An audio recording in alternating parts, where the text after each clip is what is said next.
Dear Prime Minister, we write this open letter to you during National Reconciliation Week in a spirit of good faith and as Anglicans and Queensland community leaders. Zenat Kes, better known to wider Australians as the Torres Strait Islands and surrounding seas, is home to traditional owners of Queensland and of Australia. Zenat Kes stretches 150 kilometres between Queensland's northern peninsula and Papua New Guinea and up to 300 kilometres from east to west.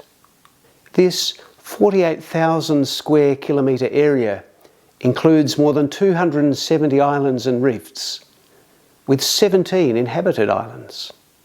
Torres Strait Islander people have lived with a profound connection to their land, sea and sky for thousands of years. Torres Strait Islander people are on the front line of climate crisis, and urgent action is needed to ensure they can remain on their homelands and maintain their sacred connection to land, sea and sky.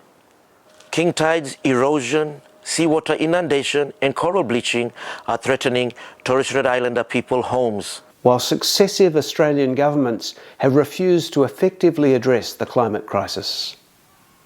In May last year, we walked around Yessie's island, Masig, to take in its beauty and to lament the damaging impacts of the changing climate. Together we discussed the healing properties of Masig's bush medicines, including the island's bark, flowers, fruits, leaves and sap. Together we ate from Yessie's garage, an underwater pantry filled with crabs and crays, mantis shrimp and mudu, a pipi on steroids as Yessie puts it. Together we exchanged gifts, including a hand-woven pandanus mat, a Wongai carving and a horned helmet shell. The Wongai is a famous fruit tree, and Torres Strait Islander people say that if you eat of this fruit, you will surely return. The horned helmet shell is always found in pairs, so when the giver keeps one, the giver and the receiver always stay connected. Together, we looked at a coconut tree lying on the sand. A tree that had been standing tall and proud less than 3 months before. A tree that was planted with a newborn's umbilical cord, thus becoming that baby's tree for life.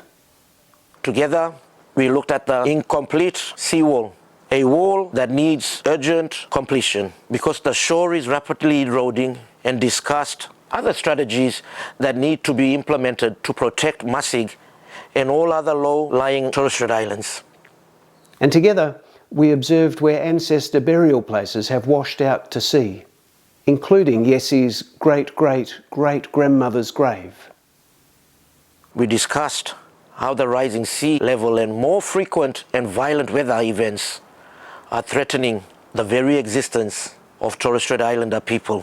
Their homes and livelihoods are at grave risk. Ceremonies are at grave risks because wells and soil are turning saline, making traditional crops like taro, yams, sweet potato and cassava increasingly difficult to grow. These crops nourish Torres Strait Islander people socially, spiritually and physically. Cultures are at grave risk because everything Torres Strait Islander people celebrate and cherish is oriented towards nurturing the land, sea and sky, while they as traditional owners are simultaneously nourished by the sea, land and sky. On the 23rd of September 2022, the Torres Strait 8, of which Yessie is the spokesperson, made international headlines after the United Nations Human Rights Committee found that the Australian government is violating its human rights obligations to Torres Strait Islander peoples by failing to act on climate change. The landmark decision obliges the Australian government to do whatever it takes to ensure the safe existence of the Torres Strait Islands. And this includes engaging in meaningful consultation with their communities to assess their needs. So, in this open letter, we together extend an invitation to you as our Prime Minister. This is an invitation that I, Yessie, have extended to you several times, one that you are yet to respond to. We merely ask for your commitment. Will you, as Prime Minister, visit Masig in this first year of your new government? We want to walk with our Prime Minister around our island of Masig to show its beauty, discuss its vulnerability, share about its bush medicines, eat dinner from the garage together. And so Yessie can offer you Wongai fruit and a horned helmet shell. Will you make this commitment to us?